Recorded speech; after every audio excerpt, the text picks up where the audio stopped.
Nobody expected the loudest moment of the night to come from a player who had not even checked into the game.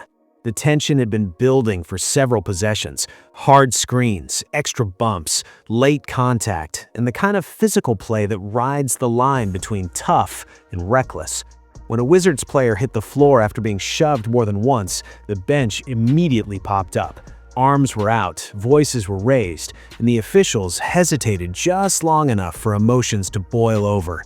That hesitation changed everything.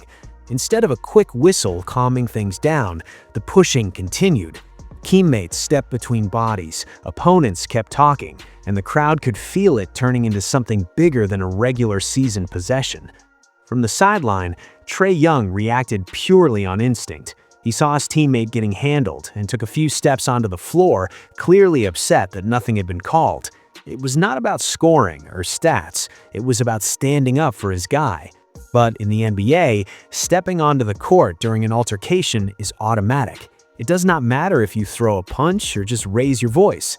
The officials gathered at mid-court, replayed the sequence, and the announcement echoed through the arena. Technical foul on Trae Young for leaving the bench area. Ejected. Gasps followed immediately.